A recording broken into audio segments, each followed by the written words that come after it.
Hello students, I am A K Singh, senior physics faculty in resonance.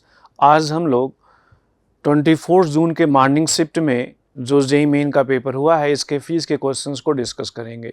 ये memory based questions है जो हम लोगों ने बच्चों से कलेक्ट किए हैं। चलो वन बाय वन देखते हैं। इसमें जो लिखा हुआ, a ball take 6 second to reach the ground when projected up from the top of a tower. If it is thrown downward with same speed, it takes 1.5 seconds to reach the ground. Find time taken to reach the ground if it is just released from the top. अब देखो, जैसे मान लो अगर यहाँ से हमने फेंका, जब इसको ऊपर के डायरेक्शन में फेंका तो इसको नीचे आने में 6 सेकंड लग रहा, और जब नीचे के डायरेक्शन में फेंका तो इसको नीचे आने में 1.5 सेकंड लग रहा। अगर इसमें हम डाउनवर्ड डायरेक्शन को पॉजिटिव मान के हम इसमें इक्वेशन लिखें तो देखो इसमें क्या हो गया, h is equal to minus u into 6 plus 1/2 into g into 6 का स्क्वायर। ये पहले वाले केस के लिए हो गया।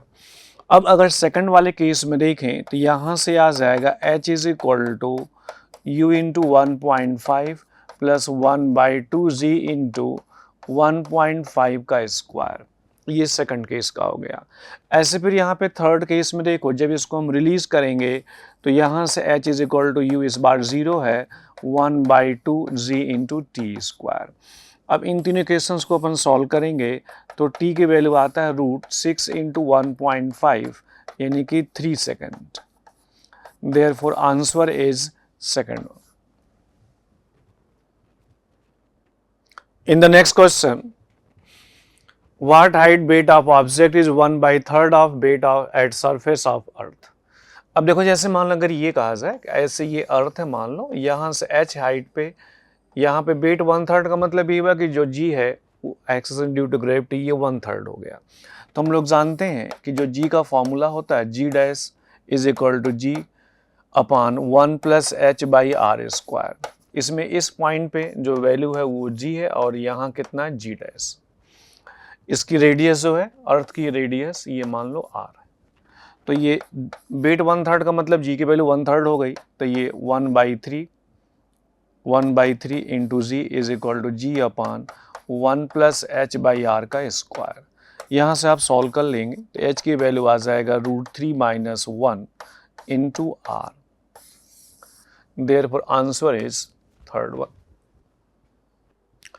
इन the next question, maximum speed of emitted electron during photoelectric effect from metal for light of frequency 2 times of threshold frequency is V1 and for another light of frequency 5 times of threshold frequency is V2, then find ratio of V2 by V1। अब देखो इसमें जो K max होता है photoelectric effect में ये H minus W लिखते हैं इसको। अब इसकी वैल्यू जो है फर्स्ट केस में जो हाफ mv1 स्क्वायर, अब जो ये फ्रीक्वेंसी है ये 2 टाइम्स ऑफ थ्रेशोल्ड यानी 2 न्यू नॉट लिख दिया और वर्क फंक्शन हो गया h न्यू नॉट। सेकंड वाले केस में क्या होगा, इसकी वैल्यू जब फ्रीक्वेंसी को हमने चेंज कर दिया कितना 5 न्यू नॉट, ये 5 न्यू नॉट है माइनस h न्यू नॉट। तो यहाँ से देखो ये किसके बराबर हुआ, h न्यू नॉट हो गया और इस वाले केस में ये 4h न्यू नॉट हो गया। अब इन दोनों इक्वेशंस को अगर हम डिवाइड कर लेंगे तो v2 square by v1 square is equal to 4 आ गया। तो यहाँ से v2 बाई v1 कितना आ गया 2। Therefore answer is first one. In the next question, two metals M1 and M2 of thermal conductivity K1 and K2 are joined end to end as shown in figure. Temperature are shown in figure. Find K2. K1 दिया 160। देखो इसमें जितना heat इधर से जाएगा, जितना heat यहाँ से जाएगा यूनिट टाइम में उतना इधर से भी जाएगा, यानी कह सकते हैं दोनों में हीट करंट सेम होगा। अगर हम हीट करंट की बात देखें तो पहले वाले केस में हुआ K1A ये हो जाएगा 100 माइनस 80 बाई एल यानी 60 इज इक्वल टू सेकंड वाले में आया K2A 80 माइनस 0 बाई 8। अब इसमें जो K1 है ये क्वेश्चन में गिवन है, K1 कितना 160, तो यहाँ से सॉल्व कर लेंगे तो इसमें जो K2 की वैल्यू आएगा this is equal to 20। Therefore answer is first one.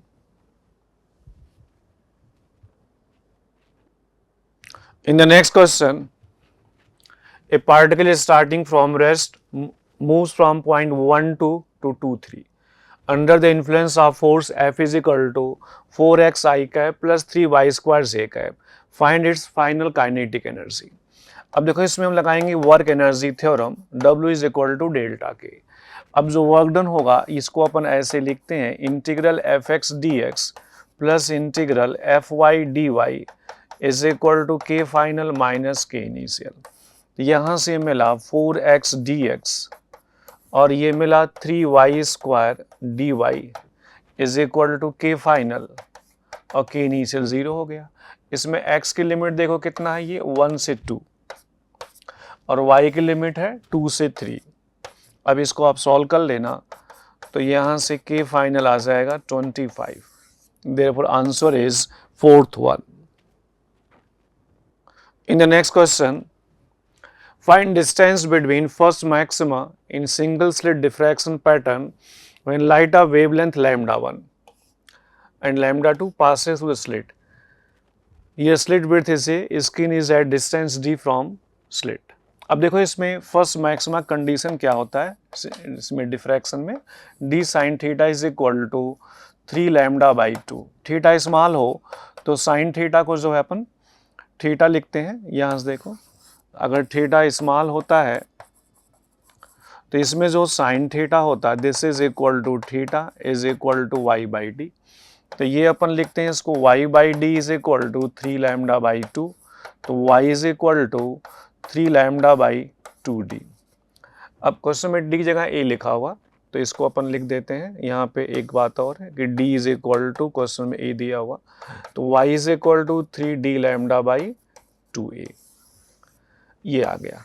अब इसमें दो अलग अलग वेवलेंथ के लिए दिया हुआ तो पहले वाले के लिए हो गया y1 is equal to 3d lambda 1 by 2a, y2 is equal to 3d lambda 2 by 2a. तो जो डिफरेंस हुआ y2 minus y1 is equal to 3d lambda 2 minus lambda 1 upon 2a. ये हो गया y2 माइनस y1. तो answer is fourth one. In the next question, in a nuclear reaction, uranium-220 is equal to X105 plus Y115. Binding energy per nucleon of uranium-220, X105 and Y115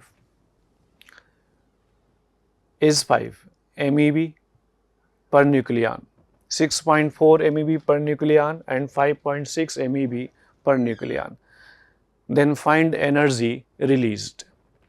अब देखो इसमें हम लोग जानते हैं कि energy release का फॉर्मूला होता है binding energy of products, binding energy of products minus binding energy of reactants.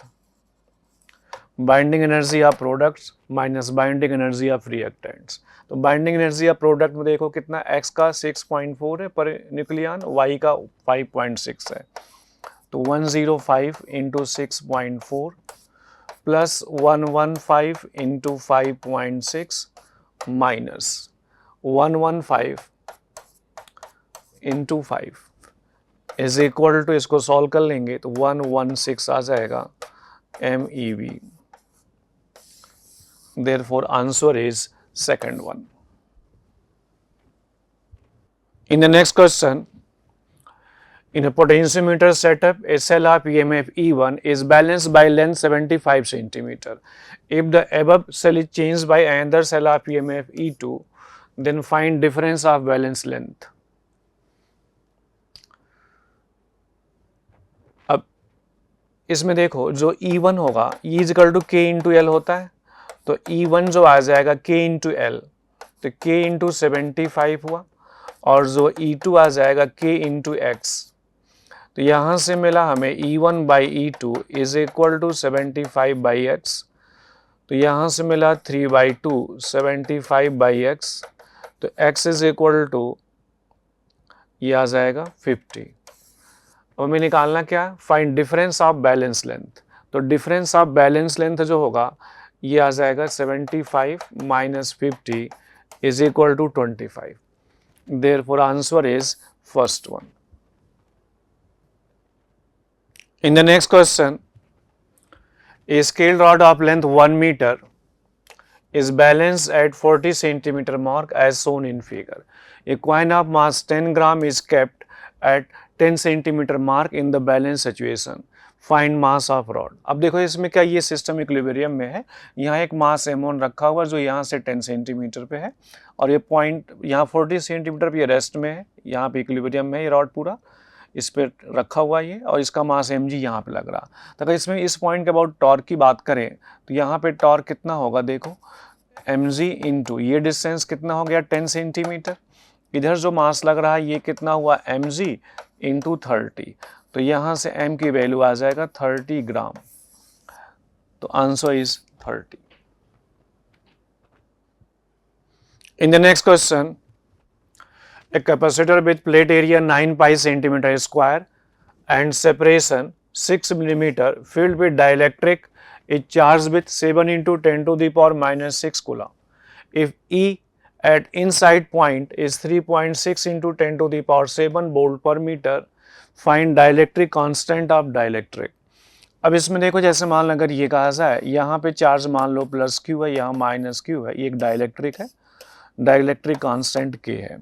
अब इसमें देखो जैसे मान लो अगर ये कहें कि यहाँ इलेक्ट्रिक फील्ड की वैल्यू मान लो E है, तो यहाँ पर हम इक्वेशन कैसे लिखेंगे कि E की वैल्यू जो होता है ये कितना आता है Q upon K epsilon not A।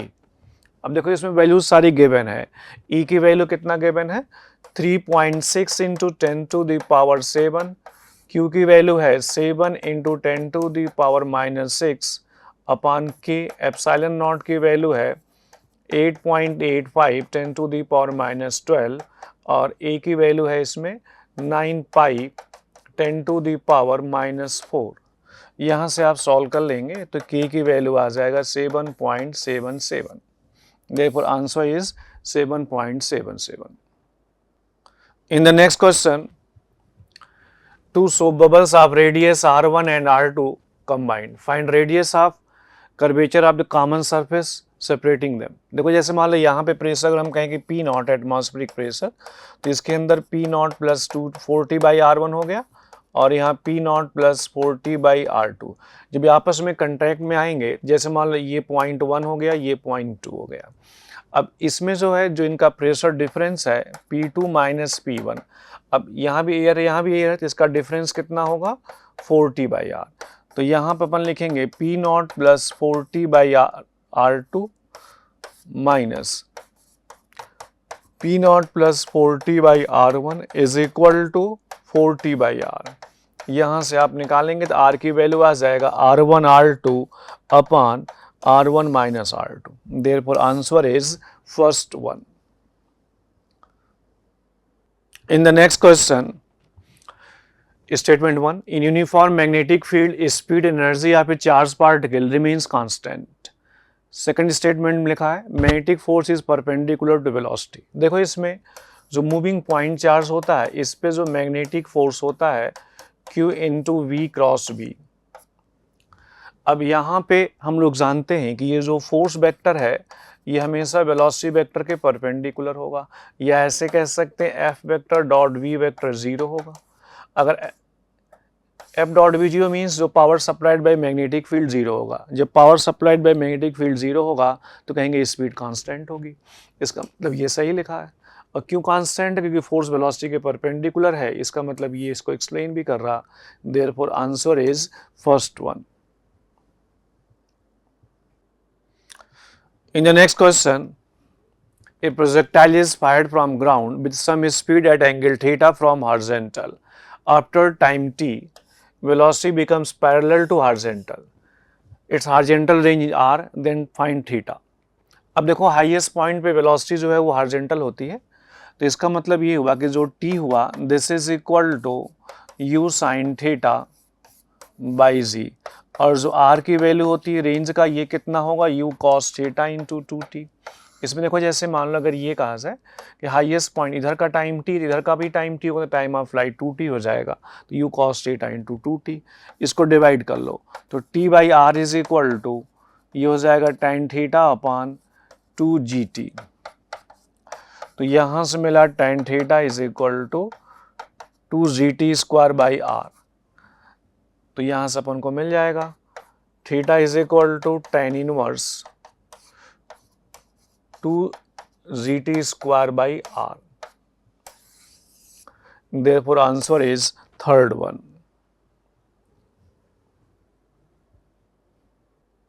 In the next question, a body is projected with speed 10 meter per second. The angle of projection with inclined plane is 30 degree. Find range along inclined surface.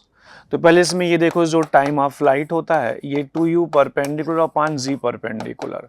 तो यहाँ से देखो ये u is equal to 10 given है, inclined surface से angle 30 degree है, तो 2 into 10 sine 30 upon g cos 30, this is equal to 2/√3. तो टाइम ऑफ फ्लाइट जो 2/√3 आ गया, इतने टाइम में इस इंक्लाइंड प्लेन के अलॉन्ग कितना डिस्प्लेसमेंट हुआ. तो अगर इसको रेंज कहें तो r की वैल्यू कितना होगा, इसको अपन लिखेंगे ऐसे u parallel into T minus 1/2 g parallel into T square. तो ये आपका हो गया 10 cos 30 इंटू 2/√3 माइनस 1/2 इंटू 10. जी पैरेलल कितना होता है, इधर जो कंपोनेंट आता है ये g साइन 30, इधर कितना होता है g cos 30. तो ये आपका हो गया g साइन 30 इंटू टी का स्क्वायर, तो 4/3. इसको आप सॉल्व कर लेंगे तो ये 20/3 आ जाएगा. Therefore answer is second one.